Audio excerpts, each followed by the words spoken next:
Hello and good afternoon, everyone.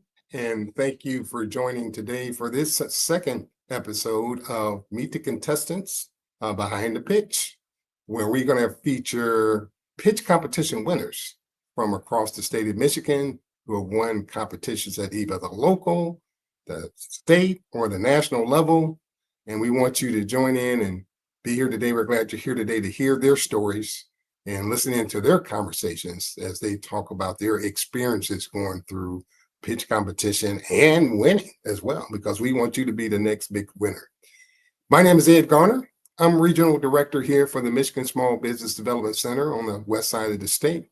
And so happy today because we got three great guests today. They're all women. And so they're chuckling backstage about, yeah, we're all women. We're going to tear it up. So they've got a lot to share with you guys today. And we're so happy to have our three pitch competition winners from across the state of Michigan that we're going to bring on to you today. But before we get to that, just need to tell you a little bit about the SBDC. So we are a statewide network that's funded in cooperation with the U.S. Small Business Administration. We also receive some funding from the state of Michigan through the Michigan Economic Developers Corporation, and then also our local host organizations. As you can see from the map on the right-hand side, we're broken down into 10 regions with different hosts, and each of these hosts contribute to our network so that all together, you don't have to pay for any of the services that we offer. It's all no cost to you. So what do we do? So our services include no cost one-on-one business consulting. It's all individual and private. We do about 40 to 50,000 hours worth of business consulting statewide, seeing over anywhere between 8,000 to 10,000 clients. So see a lot of folks and have a lot of discussions about their business operations. So that's our bread and butter. We also do a lot of education and training programs, things like today where we bring on live talk shows, or we do webinars or in-person events. And it's all on our website. You can find all of that, and it's generally no cost or very little cost.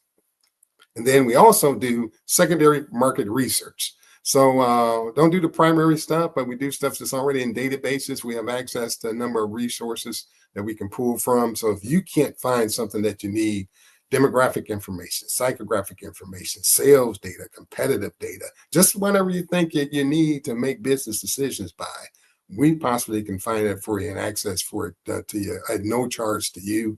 Information that big companies use to make business decisions by. And then we also help with technology. We do technology commercialization services. We have a specialty team that focuses on that at our headquarters office that helps people get high-tech items into the commercialization space. So today, if you do want to connect with us after you hearing the words today or after hearing the discussion today, you can always do so by signing up for a one-on-one consultation. You do that by going to our website, michigansbc.org, and you look for the blue button there. And basically, we answer a few pieces of information. It takes about probably 3 minutes to complete. That'll be sent to the nearest regional office near you, where we'll get you assigned to your one-on-one business consultant. No cost. You can meet as many times as you need based on what your needs are. So we'd love to connect with you if you want to do so one-on-one after the broadcast. Also, you will receive probably a survey today as well after the broadcast, just getting your comments and thoughts about today's program as well. We love to bring shows that are both entertaining and educational to you. And you also will receive, I believe, a recording of this video, or you can watch it on YouTube, but we'll send you the PowerPoint of this as well, so that if you need to go back and access any information, it's there for you. So that's just a little bit about the SBDC, but that's not what we're here for. So we're really here to meet and talk to these pitch competition winners and kind of find out their insight on how to win money and what they've done to do so. So we want to get their feelings, their understanding of. So let's bring on our first guest. So our first guest is going to be W.E. DeCruz. She's the owner of the Mushroom Angel Company.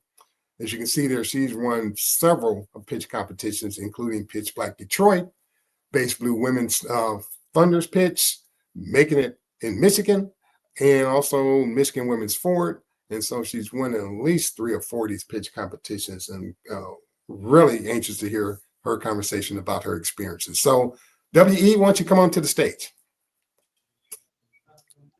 Hey, Ed, how are you? Welcome, WE. It's been a minute since we've seen each other, and you participated in the SBDC Pitch Like Detroit event a year or so ago. And I know you just got back from a trade show, right? Yes, National Restaurant Association Food Show in Chicago. Got back about 1 a.m. this morning. Okay, great. So we sort of appreciate you making the time to be with us after traveling and getting back on the road. And glad you made it back safe and here with us to share your experiences with going through some of the pitch competitions that you've been in. But because this is about pitching, instead of just doing the standard introduction, have you tell us about a little bit about your company? I'm going to give you about up to a minute to kind of introduce and tell us about your company in the way of a pitch. And so I'm going to give you 30 seconds to a minute just to tell us about your company in pitch style. And then we'll bring on our other guests and have them do the same. And then we're going to jump into some discussion. So are you ready? Let's go ahead. Let's get it. Okay. 1, 2, 3, go. All right, more than a decade into our marriage and 3 children later, can you guess the number one thing that my husband and I thought about most? Food. Hi, my name is W.E. DeCruz, and I'm the co-founder of the Mushroom Angel Company, a food manufacturer producing whole foods made from mushrooms, selling online, in stores, and in restaurants to help conscious meat lovers, vegans, and vegetarians, because we realized that the fight to healthier eating wasn't limited to our household. We are on a mission to spread the good gospel of mushrooms. We say our products cut and bite like meat, but taste like veggies. All right, that's fantastic. Okay, now I know why you're a pitch competition winner. Concise, direct, explain what you do, and you had to do it on the spot because I didn't give her much advance notice. So you got to be ready if you're going to be a pitch competition contestant. You got to be ready at any time to tell your story because you never know when you get that opportunity. Great. So let's bring up our next guest today. So this guest, her name is Christiana Malakala. She is the owner of Third Eye Marketing, and she was a winner in last year's. It's called Saginaw Soup, which I believe we're going to talk a little bit about that. I believe it's a kind of a training entrepreneur program. At the end of it, they do have a pitch competition as well. Look like she's a first-time pitch winner, so we're going to get her experiences and see how she felt going through that process. But let's bring on to the stage Christiana. Hi, Ed. Thanks for having me on. Hi, Christiana. Thanks for joining us today. So looks like Saginaw Soup, that been your first experience winning a pitch competition. Is that right? This is very true. I'm a rookie at pitching. It was something that I was inspired to do to kind of actually just network and get to know other local businesses who were competing in the competition. I, honest to God, was not feeling confident in winning right off the bat. Like I said, I just wanted to meet more people out there. And the more I got confident, I was just like, okay, we got this, girl. And sure enough, I got first place. Okay, well, great. We're going to talk more about that, but by way of introduction of your company, we're going to give you 30 seconds to a minute to do a quick pitch to us about your company. So you ready? I suppose. 1, 2, 3, go. Hi, my name is Christiana Malagata, and most of us have 2 eyes, but I'd like to say that I have a third. This one is a creative aspect just for you. What we're doing with Third Eye Marketing is teaching you how to look through your third eye into digital marketing. If that's Facebook, Instagram, your website, internal and external marketing, we're going to teach you how to optimize your digital marketing as best you can through the lens of your third eye. All right. Thank you very much. That was great. Looking through the lens of your third eye. I like that connotation there. So super. So thanks for joining us today. We're really going to get into you being a neophyte to it. We really want to hear kind of jumping into that first one, how that feels to get in a competition. So lastly, we want to bring up Lindsay Joseph. She's the owner of Harrywell Technologies. She's been a winner of Ann Arbor Sparks boot camp. They just wrapped that up like a month ago. So this is just a recent win, 25K. Angels, Birmingham Angels, you can see they're 100K. and also some other inventions throughout the U.S. So Lindsay is more in the technology space, and we really want to hear her experiences as we get into it about what it's like to pitch to a venture capital firm or angel versus some of the local pitches you do in your community. So let's bring to the stage Lindsay. Hey, Ed, thank you so much for having me today. Really excited to be on stage with everybody. Hey, Lindsay, thank you for joining us. And we're so excited to have you here and to hear about your stories and about how you've been raising money. I know you're still raising money, I think, right? Yes, sir. Yes, sir. We still have $1 million left if anyone's interested. Okay. Well, I'm going to tell you, it depends on how you pitch. So we're going to give you up to 1 minute to do a quick pitch for us about your company. And then we're going to jump into our conversation. So you ready? Yes, sir. Okay, 1, 2, 3, go. Hi, everyone. My name is Lindsay Joseph. I'm the CEO and co-founder for BedConnect, powered by Harrowell Technologies. BedConnect bridges the gap for timely placement. When hospitals need to discharge patients to a secondary site of care, like a nursing home or a rehab facility, timing is of the essence. And unfortunately, their current process is completely broken. On the flip side, those secondary sites of care don't have an easy way to be able to communicate to the hospitals what their skill sets are or what their availability is. And that's where BedConnect comes in. BedConnect allows for that easy one-to-one matching for patients to go to the right site of care based on medical needs, environmental needs, geography, all those different types of things. And it also allows those secondary sites of care to be able to advertise their availability and be very explicit as to what their skill sets are. We are here to transform discharge planning. Thanks for having us. All right, fantastic. That was great. So viewers, if you're listening, you can see how all of these ladies exude confidence in their pitches. They know about what their businesses are, products or services, and able to condense it and get it out, within a minute or less. The goal is, you're not going to be able to tell everybody everything about your business, but you at least want to give them enough to be interested, to want to ask more questions and stuff and things. So we're going to bring everybody back on the stage for our discussion. Me and Lindsay and WE, we're going to have everybody back, and then we kind of sit around and talk about some of these experiences here. So welcome back, everybody. And if you're just joining in, you're listening to the second episode of Meet the Contestants Behind the Pitch, where we're talking to pitch competition winners from around the state of Michigan. So WE, I want to start out with you. So let's go back to the very first competition that you're ever in. I don't know if one of these that you won was one of them, or was there any before that you got in and maybe even didn't make it, or didn't place or didn't make. So was one of these the first ones you did, or was it something else? No. It actually took me my third time. Third time's the charm. So okay, what was the first one? What was the first pitch? The first one was actually, I think it was Start Garden. And they told me that I had the best pitch, but I did not communicate a catalytic impact concerning the funds that I was going to receive. And so that was very instrumental in winning all the future pitches that we've been able to secure now. And then the second one was I think it was a smaller one. Build Institute did a Brewers American. I can't remember. What we came away with $1,000, but we didn't win the pitch. I think it was got it. Mm-hmm. Okay. So this show, we kind of go behind the scenes a little bit, and we want to know how you were feeling during that time. So when you got in Star Garden, you didn't win the big money. How did that make you feel? I mean, did you feel, surely you're disappointed, but did you feel like you should have won and didn't win, or what kind was going through your mind at that time? Yeah, I mean, for full transparency, I want to speak primarily with those who have co-founders.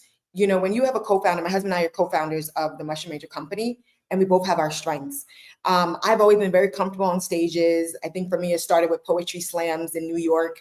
And what we realized from the first, second, and third pitch was that I was the better pitcher. And so while he was also strong, I was just a better pitcher. I don't need slides. I don't need much. And so in the first pitch, there were slides. It did well. We did well together. In the second pitch, there were no slides and it was shorter. So he had to memorize and kind of go off of my last word. That didn't work. We didn't make it through the pitch. And in the third pitch, I went on stage by myself and came home with the grand prize. And so we realized as a partnership in our business that I was the pitcher within our partnership. And so I was disappointed that we didn't win because I really felt like we could have won. But what we learned as a team was that sometimes I realized that my husband is the best quarterback in the game. He just needs to pass me the ball, and I'll take it. I'll make a touchdown. And so I think it's very important in partnership to understand your strengths and your weaknesses, and then trust your partner in bringing home the grand prize. Okay, great. So what I'm hearing, correct me if I'm wrong, what I'm hearing is that you would recommend if you win with a co-partner, someone that only one person does the pitch. Is that what you're recommending? Yeah, I think it depends on the context. If you have a 5-minute pitch, you have a longer time. If you have a 5-minute pitch and can do PowerPoint slides, then maybe that's a better context for the person who's not as strong pitching.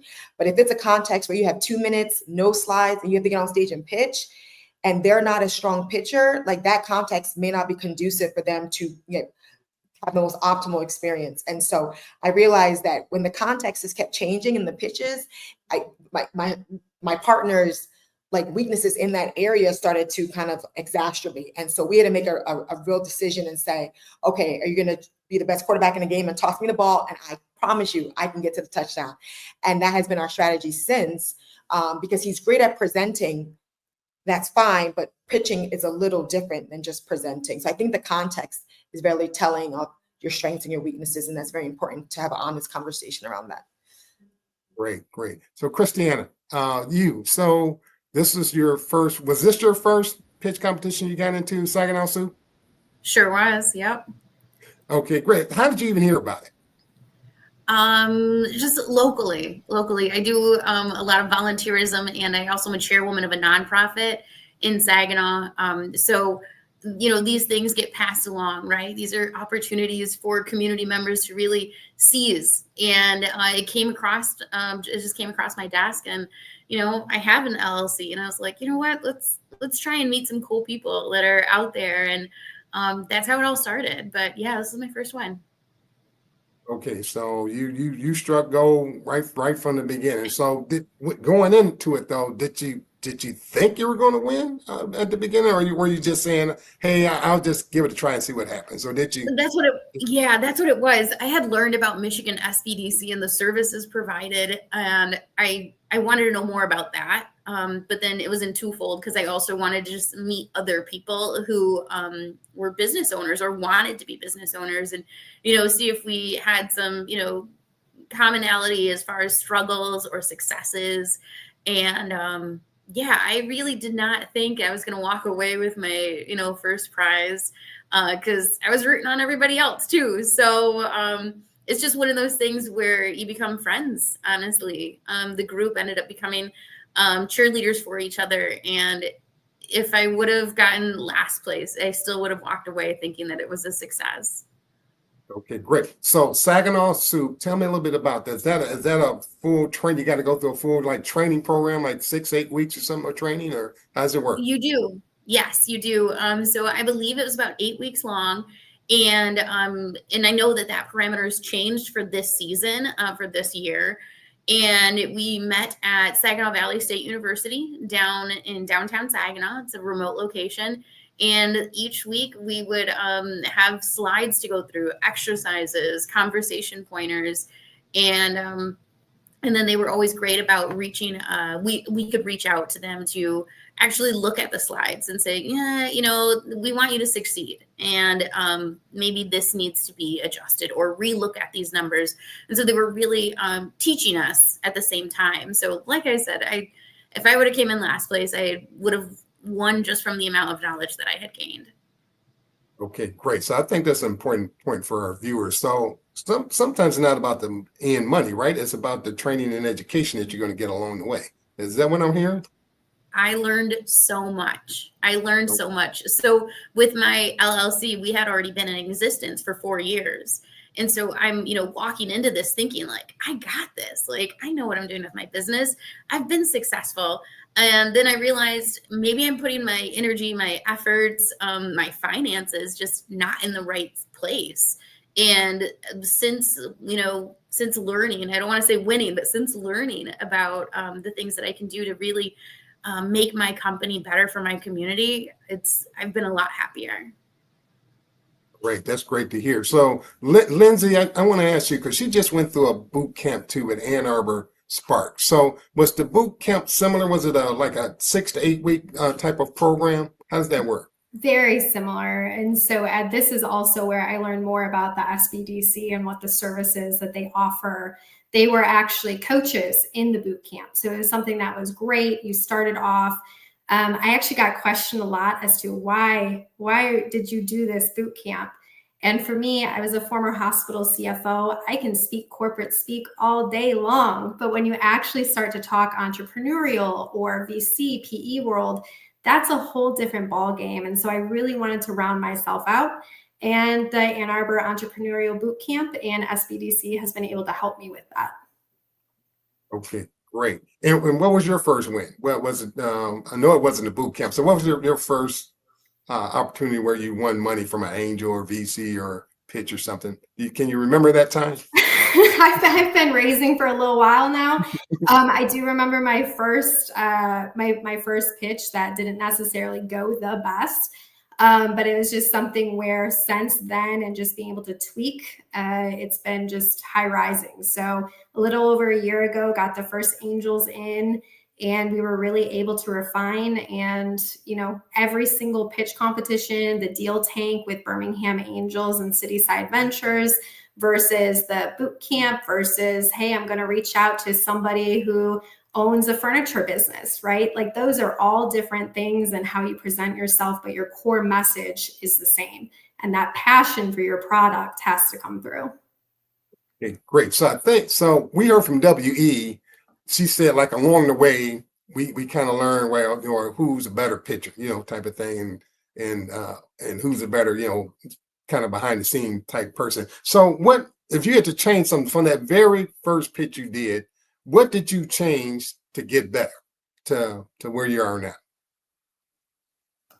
So for me, essentially we had an idea and we were pitching an idea. And sometimes that's where it can get a little gray. And so for us, we actually put our own money in to develop the product. We transitioned that, we built out our sales deck a little bit more. I actually just looked back at our first sales deck or our first investor deck to where we are now, and it's fantastic to see how much we've grown. So just being able to refine, say the storytelling, everyone's going to want to hear very clean things. And sometimes when you're just starting out, you're just so excited you forget. Tell the problem, tell the solution, tell the impact, tell what the pricing is going to be, all those different pieces. So when you get a little bit of structure around what you're supposed to say, then you can be able to shape it to whatever time frame, PowerPoint deck, no slides, with slides, etc. And that's where you'll be successful. Yeah, great. So what I'm hearing is that, yeah, you continually kind of refine the process and and narrow it down so you can get better and better and stuff at what you do. But tell me, so like, let's go back to Christiana. So how much did you practice? Did you have to practice a lot to get it down, or was it smooth for you right at the beginning? Or well, I have a slight advantage. I'm actually a news reporter, and so I'm used to talking very quickly and very clearly and getting my point across in less than 30 seconds. So I did have a little advantage there, but it's one of those things where it so well, you could talk about it all day.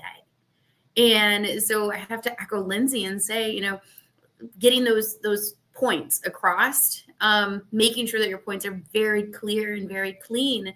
I don't want to say that was a challenge, but it was like, I want to share everything. I'm so excited to share everything. How can I narrow this down to what is most important to share?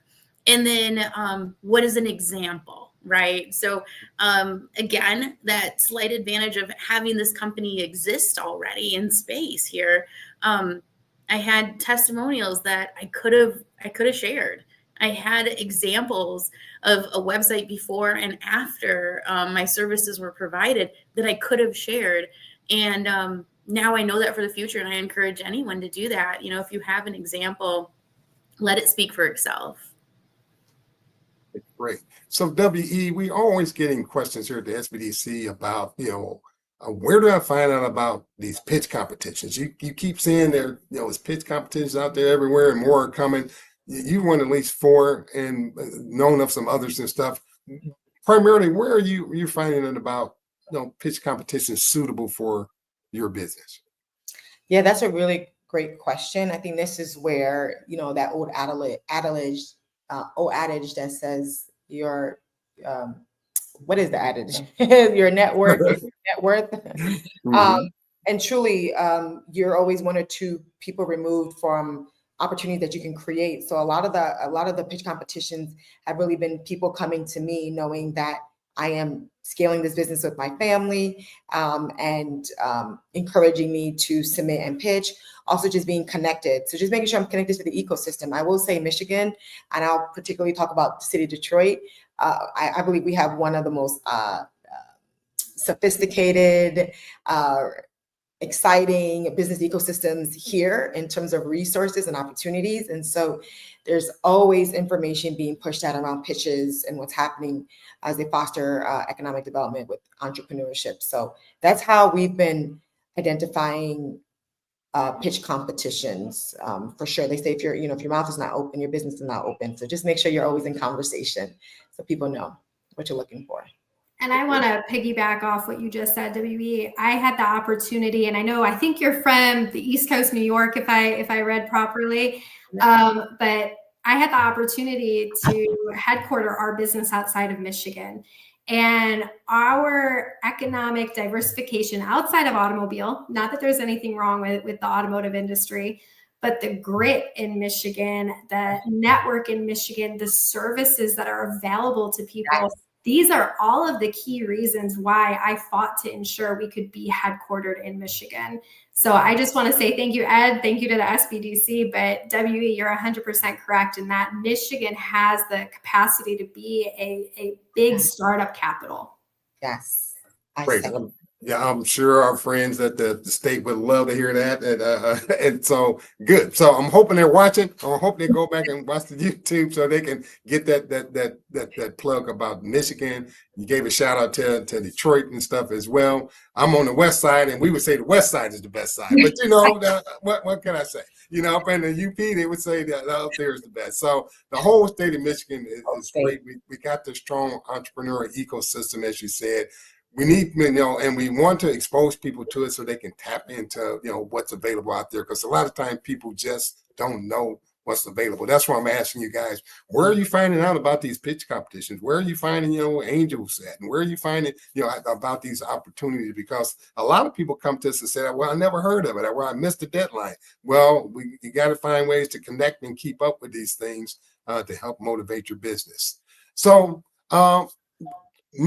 a couple of you guys talked about SBDC helping out. So this is an SBDC show. So I gotta ask, what did the SBDC help you guys with in terms of preparing, practicing, encouraging? What does anything that comes to mind that is really relevant that our SBDC staff helped you throughout the state? So who wants to jump in first on that? So Lindsay, go ahead, Lindsay. So as I mentioned, the Ann Arbor Spark Entrepreneurial Boot Camp, those coaches that were in there are from the SBDC. So they helped us refine our pitches. They helped look at our decks. I actually am currently meeting every 2 weeks with somebody to go over all of our materials.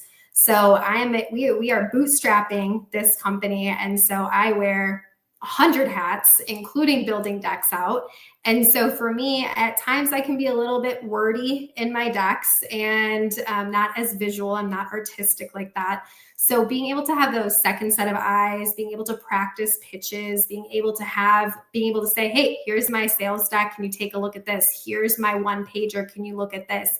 These are all different options. And then, we have the SBDC has financial experts. As a CFO, CPA, had some great discussions with folks there too. So there's so many different opportunities to tap into SBDC on whatever you need. Great. Christiana, what about you? How's the SBDC? Yeah, I feel like Lindsay and WE, I think we need to like go for coffee because we're all on the same page. Oh, And I think that one of the biggest things that SBDC did for personally for myself was give me the confidence to navigate through business with, I mean, just feeling good about it because I know that I have someone to lean on sometimes. And, you know, I know, and we had mentioned it before, we're all women and sometimes we're just like, hey, I'm going to get this done. But there are times where we need to come across. It's like, okay, I have an idea, but maybe I need another set of eyes. You know, I'm here, maybe so close to this, I don't see the bigger picture. So leaning on, you know, representatives from SBDC, and there are many facets, right? If it's finance or startups or, you know, even sunsetting, there's things that we can learn from someone who this is their specialty. It's one of those sayings, right? You know, and I do it a lot with digital marketing is, you know, I have a client that is a food truck, right? They're amazing at making burgers and fries. Is their website reflect that? No, because they don't know how to read the analytics. Do I know how to make burgers and fries as good as they do? Probably not, but I know how to read their analytics. So how can we know it all? We don't. And having resources like Michigan SBDC and, you know, the fact that they're free is just the cherry on top.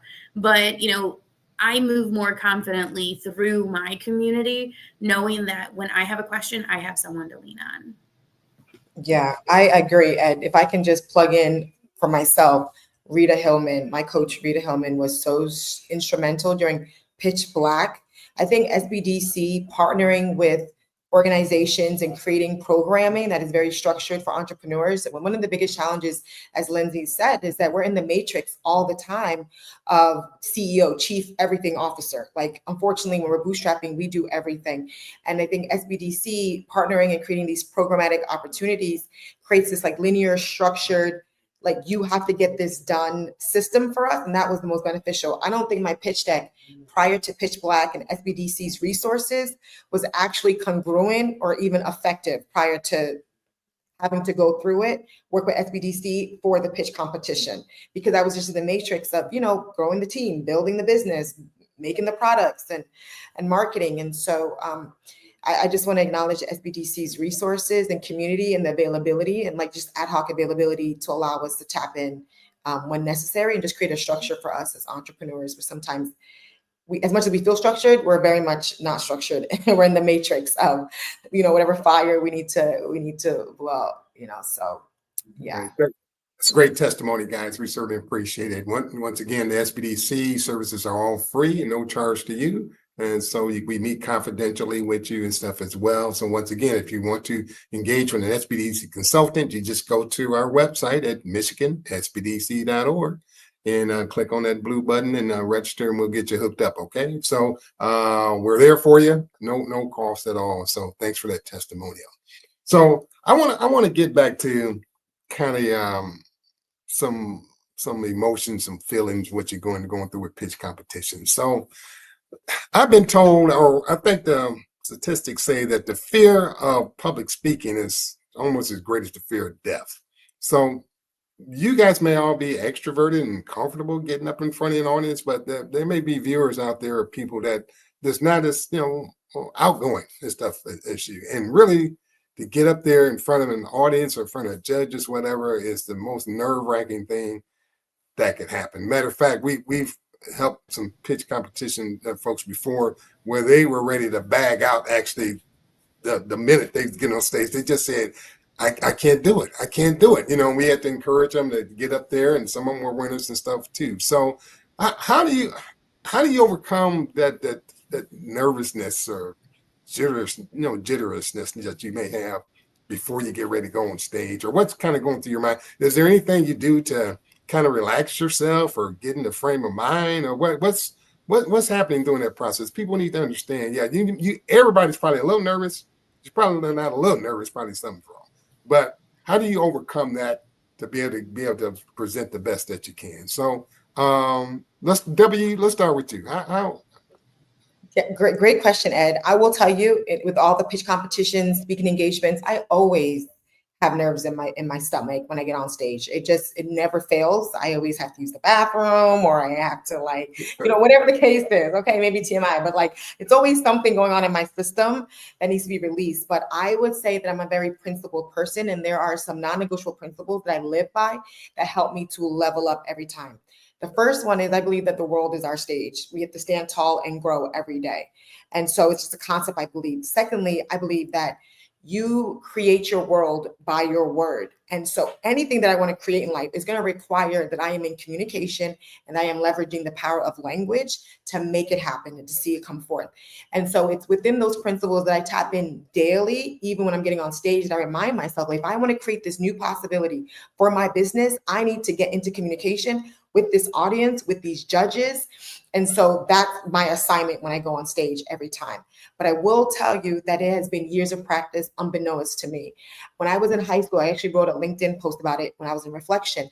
I started poetry slams back when I was like 16, 17. And I remember my mom used to get so upset. I would leave Jersey to go into Brooklyn, New York to go slam poetry on stage. And it was in those iterations that I actually learned how to speak to the audience without seeing them because of the blinding lights, and just listen for the oohs and the ahs and the snapping. And so I had been trained for years prior to all these business pitches now. And so I kind of tap into that muscle when I'm on stage, honestly. So I think there are things you can do prior to being on stage that can help you build the muscle that is necessary for you to utilize when you're on stage. So don't start the work when you get on stage. Like, do the work, off stage first, so that when you get on, like, it's you're kind of flowing in your subconscious and unknowingly. And I think in full transparency, I think that is what's given me some advantage. Similar to Christiana, you've been a writer your whole life, right? So it's giving you advantage, being a news writer or news reporter to communicate. So I would leave the audience with those few tidbits. Great. So Lindsay, is there any special things that you do to prepare competition before you go on stage, to kind of get rid of the jitteriness, the nerves, or anything like that? Any special things Yeah, trying to follow WE on that. Woo. Yeah. All right, I have a totally different thing, but that's what works. That's what's great. Everyone's journey is different. Yeah. I do have my hype up playlist. I will not reference the songs that are on them. Will not do that. But I do. I have to get into this mindset of total focus. Additionally, one thing that I do not advocate for is memorization. And so the best piece of advice that I got, and is twofold, is one, be your authentic self. Be your authentic self. Nobody is going to judge you. Nobody is like, oh, wow, just be who you are. And then also have fun with it. What is the worst that can happen? I had a coughing attack one time when I was giving a presentation on stage. One of those coughing attacks that no matter how much water you drink, right? So I've been there. I've been embarrassed on certain things, but if you just roll with it and you understand that everybody is human around you and people provide you a lot more grace than what you think they do. We typically are our hardest critics. And so if you go in, you be your authentic self, you practice, you put on whatever hype up, whatever meditation you do, whatever you need to do to get in that mindset, that helps me. But to WE's point, I still have that knot in my stomach. I still have that little tremor in my hand when I start. That's just how it goes for me. And so it's something where, again, if you know your product and you're passionate about it, who cares if you miss a certain thing that you said in the last 3 pitches, right? It's just going with the flow and having fun. Yeah, that's a great answer. You kind of answered another question I have. I was going to ask you guys, like, have you ever made a mistake, when you were pitching, and kind of how did you respond to it? Did you flub a line, or, like I said, trip when you're coming on stage, something? But you kind of responded to that already. But let's hear from Christiana, though. Christiana, are there any particular rituals that you go through? You say a couple of Hail Marys, or breathing exercises. What do you do? I actually have a blend of both of what the other lady said. I too have a playlist. You have to have that 1 or 2 songs that's like, it just centers you and gets you excited. And then I also, you're nervous. It sits in you. But something that I learned, actually in the past 2 years was nervousness is just another form for excitement. And I have been, any opportunity I feel I get nervous, I turn that into excitement. So the way that it was explained to me was that if nervousness was, the size of a ball and it sits here in your chest, that's why your heart pounds so heavily when you're nervous. And let's just suppress that, but suppress it into excitement for the opportunity that you've been approached with, excitement to present on what you're most passionate about, excitement and to meet people and to learn from the experience you're going to go through. So, yeah, I was nervous, of course, my heart's pounding, but at the same time, I'm just excited to share what I'm most passionate about. So there's going to be mistakes because this is, we're all human. Like you said, this is as much as you can prepare for it. Sometimes you just black out and you just start talking, right? And you're like, did I say the one thing? And then, you look at your partner and you're like, yeah, you said it. I was like, okay, all right. You could take as many notes as you want, have index cards if you need, notes on your, on your slide deck. But in the moment, it's all coming from your heart. It's all passion based. And if you truly believe in your service, your product, whatever it is, you're gonna market it well. And that's essentially what you're doing at a pitch presentation, is you're marketing yourself and your services. Great response, guys. So I want to kind of recap that for our audience there, because what I heard there is kind of 3 or 4 things. Number one, it's okay to be nervous. So guys, if you're listening out there, it's okay. You're probably going to have some of those butterflies, something in your stomach. That's okay. Number 2, though, you got to be passionate about what you're talking about. This is your business, your ideas. Nobody knows it better than you, and so be passionate and to be your authentic self, as Lindsay said. And then number 3, I think the tip was, W.E. said, you do have to practice it. You do have to get that mental memory, that muscle memory, and just saying it over and over and over again, so it comes out smoothly with a lot of easy flow. And so those are 3 tidbits I kind of got from that discussion there. So keep those things in mind, but don't let being afraid stop you from being a big pitch competition. I think most of the judges understand you're not professional pitchers. It's not what you do for a living every single day. Yeah, so they'll, like Lindsay said, they'll give you some grace sometime with that, but just go out and cover what needs to be covered, do the best you can, be your authentic self, and see what happens.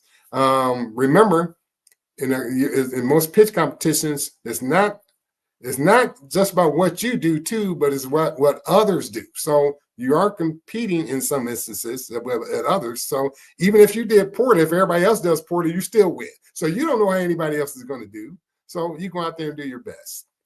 So Lindsay, I want to go back to you for a second, because you did say sometimes people will show you leniency. So let me talk about the judges, or people, or some of the VC people you presented to. What type of questions do you normally get from angels or judges or something that you've been in? Yeah, so it really depends on what their background is, right? So I've had questions that are really intensive medical insurance questions, or I've had questions about what technical coding platform we've used. So those are things that I've had some I need to make sure I have this information in the back of my head next time. But it's also something where I'm not afraid to say I don't know. I will make sure that I'm answering the question with the best of my knowledge. But I've never really been blindsided by anything except that coding question, which now I do know. But yeah, it all depends on what their backgrounds are, because if they have a background in what you're presenting, they will question you on it, because they want to pressure test what you're doing and what your knowledge base is. Did you, like, if it was a competition where you were pitching, did you know who the judges were ahead of time? You kind of know who they were about and what may be their hot buttons? The Ann Arbor boot camp, I knew who one of the judges were, but the other 2 judges, I had no clue who they were. So it was one of those things where I actually got a great question by someone who was in the medical industry, in the insurance side. And so that's something that was really good food for thought. Obviously, always recommend if you know who the people are to do background research on them. That's any good business practice on that. But if you're going in and you don't know who the individuals are, it's just one of those things too. You have to recognize that sometimes you may not be someone's cup of tea. Your product might not be someone's cup of tea. Like WE, I cannot stand mushrooms, but I read your product. I read all those things. I'm like, heck yeah. All right. I can get into that. I can see how others could too. So these are the things where I look at it as, be prepared for questions. I have, family members, I have investors, I have all these different folks who will pepper me with questions to practice and prepare, but there will always be that question that may spin you for a loop. And be confident to say, I don't know, that's a great question, or take it and say an answer with that confidence of, I do have, subject matter expertise in that. Great. So, WE, did you answer my question about how much practice do you do normally? I think I asked Christiana, but I don't know if I asked you, and you mentioned something about, kind of practicing and making sure that you're ready. So how much time do you normally spend practicing a pitch? That's a really good question. Practicing a pitch, I think it really depends on the context. It's not that I've memorized my pitches, it's just in my DNA. It's my conviction, it's my life's assignment. So it's very easy for me to speak about the Mushroom Angel, our history, where we're going in the future. But oftentimes when you get a pitch, the requirements are different. And to Lindsay's point, some pitches are focused on particular areas. And so then I practice what is a normal pitch or what I'm used to saying. I'll reframe it in the context of what I know those judges are going to focus in on, so that I can master those answers a little better. So I would say I definitely a few weeks going in, but oftentimes the pitches that I've been in oftentimes have been part of programs of some sort where I'm obligated to submit things and milestones real time. And so it helps kind of create this upward momentum to the pitch day, which has made it very easy for me to prepare for those pitches. But I do take time practicing pitches, because you never want to be in a always already knowing posture, meaning that you think you already know the answer or know what to do. So it's very important that even if you've mastered it, even if you've done it so many times, that you take time to sit back, reflect, and reset, so re-anchor yourself for whatever it is you're approaching. And so that's why I always practice the pitch, even if I've done it over and over and over. And I never get into the place of, okay, I've won 5 grand prizes, I'm going to win this next grand prize, because you're coming up against different people, different businesses, different focuses. My last pitch, I think I won 3rd place, and I practiced for that pitch. In fact, it was a very that program took a lot. There was a lot of milestones, a lot of meetings, a lot of, there was a lot, and you're trying to run your day-to-day business. And I was honestly just tired by the time it was pitch day, because of, managing children. I was so tired. So my focus for that pitch became, I just want to place. I want to bring home money. For all this work that I've done, I want to return on my time. And so I got 3rd place, and I felt like I won what I intentioned to win. I felt like the person who got 1st place deserved 1st place, 2nd place deserved 2nd place. And so even though I practiced, it was a different result, but I always practice for my pitches, for sure. Great. Christiana, you mentioned something earlier about Saginaw Soup. You saying you're cheering everybody else on and so forth. It sounded like there's some camaraderie there and stuff. So how important was it for you or the group to have each other's support, through the process? Did that mean a lot to you, or you're like, yeah, doesn't matter if these people are for me or not. I'm going, I'm getting mine. How important? Yeah. Speak about that a little bit. Yeah, I will. I'll answer your question. And then I'm going to circle back to something that WE said, actually. Okay. So it is it's important to have cheerleaders when you're an entrepreneur, when you're a business owner, period. Like, you need those people to fuel you so you can keep going, because like Lindsay said, we wear all the hats most cases. And especially if you're a startup, you are doing everything. So, for me to be able to support someone who I believe she wanted to create a plus size clothing line. And she had not done that before. And I was like, girl, you got this, first, second, third, fourth place, like just whatever you end up with, like, I support you, how can I help you in the end? Same thing. There was another young woman who was fresh out of college, and she's like, this is just a calling of mine. I want to have, she had board games, and she would travel to your family outing and supply board games. And I said, well, do it. This is your passion, don't stop. Like, don't let this hinder you if, you don't place. But when you do place, how can we help each other? So yeah, there was a lot of camaraderie. There was, we're meeting these people for weeks and weeks and weeks, for hours. And just being able to share ideas or be excited for someone, it fueled me. I am a people person though, so I get the energy off of how other people vibe, right? And if someone came in and wasn't feeling too great, I'd go sit next to them and be like, "What's up, man? How's your day going?" And they're like, "Well, we really didn't sell that much today." And it was someone who sold hats, right? And it's very specific, right? So it's like, okay, well, why do you think today didn't go well? So it wasn't just about winning for me. It was about learning too, and when, being a lifelong learner is part of the industry of, being a business owner and being an entrepreneur, is, being in the constant state to be able to learn. So I think it's very key. It's very important, because if you don't win, you need to walk away with something, and that's going to be knowledge-based. But going to what WE said about that day that you were just like super busy and got third place and was like, yes. The day that I won first place of Saginaw Soup was a full day of work for me. And then I picked up my kids from school, and it was my son's birthday. And we had a birthday party planned for him. And the only day that we could do it was the pitch day. And it was at Chuck E. Cheese. So I'm over here cutting cake for 12 7-year-olds in 1 hour. And then the next hour, I'm throwing on my blazer, putting on my lipstick, and running over to do my pitch. And I wouldn't have it any other way, because it kind of kept me a little distracted from the pressure of it too. And I was in this very fun and excited mood. So a part of that prep, is to prepare and practice. But at the same time, just remember to have fun overall. I think just having fun in it, you're going to end up being successful no matter what.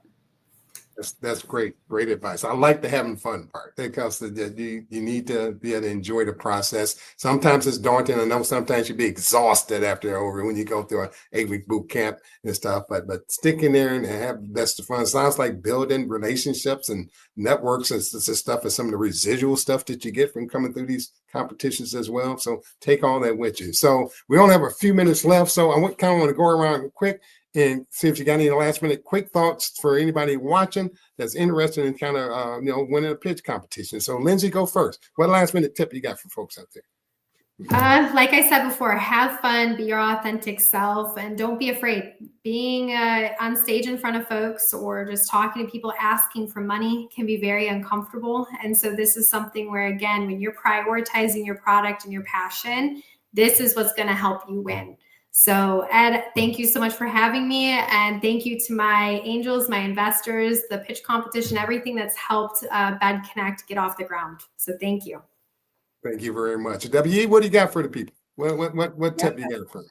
Absolutely. I'll share my life motto. I live by this for pitch competitions, for raising my children, being in my marriage. It is simply learn to live at the level of your consciousness and never at the level of your circumstances. In the context of pitches, oftentimes when you go on stage, you are pitching the possibility of what you see for yourself and your business. And oftentimes we are actually in a very challenging scenario. We're trying to deal with our account payables. We're trying to figure out team members. So when you pitch, when you posture yourself on stage, do it where you're living at the level of your consciousness, what you believe about yourself and your business, and not necessarily at the level of what you're experiencing in your circumstances. And so that would be the principle that I would have you take away. And I want to thank SBDC. I want to thank all of our partners who help us to continue to spread the good gospel of mushrooms at the Mushroom Angel. So thank you. Great. Christiana, any last minute thoughts? I mean, how can I follow up with that? I have been so fortunate to meet WE and Lindsay and work with you, Ed. Thank you so much. But I will leave the note that there's always time to try it. There's always time to try it. If someone has a passion to, start a business, to if they are in business and they want to make it better, there's still time. There's still time. And to make that time most effective, partnering up with Michigan SBDC you're gonna get what you get. It's all knowledge based, and they're willing to teach you.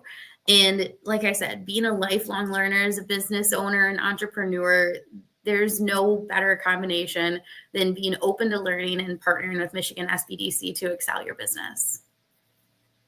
Great. That was all great information for our viewers. You guys are so wonderful, and you guys are so positive. I mean, wow. I mean, I'm makes me want to go out and pitch tomorrow or something. For something. So we did a quick thing called Life's a Pitch. We just had a resource fair. We kind of had like a little workshop called Life's a Pitch, where we shared top 10 tips and tricks for winning pitch competitions. I'm going to show you viewers at the end how to get that if you want to get that slide deck for the top 10 tips and tricks we came up with for winning pitch competitions. But you got 3 great examples here. You're going to get the slide deck with their contact information as well. So if you want to reach out to them, I'm sure they'd be glad to hear from you and stuff. But, stay encouraged, give it a try. That's all, you never win anything you don't try it. So even if you stumble and fall and don't win that first one, you keep going, and eventually typically you'll get there. So we thank you guys for joining in so much for today's broadcast. As we wrap up, we're just going to go a couple of pieces of information here about what's coming next. And so I think we got a slide deck we're going to bring up. So if you are looking for resources, we got 3 main things we want to show you. You want to get onto our newsletter. You need to get connected with us so we can keep you informed of upcoming pitch competitions and other things that will benefit your business. So sign up to get on our newsletter or mailing list. Also, our startup guide for operating a business. That's our kind of our Bible. You can download it in 4 different languages as well. You'll be able to replay this on YouTube if you want to watch this broadcast and thing again as well. So keep that in mind. And then, as I mentioned, we're also willing to share our top 10 tips and tricks that we did at a presentation just recently called Life's a Pitch. It was a mini workshop at a resource fair that we did. If you, I think we do have some more episodes coming. So this is the 2nd episode. We'll do, a few more of these. The next one is coming up next month, June 25th, then August 20th. But if you're watching, if you think you want to be on the show, hey, send us an email and we'll consider putting you on the show for that last episode in October 28th. So bear that in mind too as well. Love to have you join us and feature as many folks as you can to get their insights on winning pitch competitions. And lastly, if you do want to connect with us, here's the way to connect with us. You can do so by sending us an email at sbdc@gbsu.edu. You can go to our website there and get information about what we do, to sign up for one-on-one consulting. You can give us a call toll free. And even if you're outside the state of Michigan, if you're listening or joining in, these SBDCs were all across the country. It's a national program, and to find your nearest SBDC near you, we're in all 50 states. You can go to americassbdc.org. So with that, we'd like to conclude our program today for this 2nd episode of Ask the Experts behind the scene. And we want to see you next time for our next episode, our 3rd episode, where we have more exciting guests to talk about their experiences. So have a great rest of the afternoon, and we look forward to seeing you next month. Goodbye now.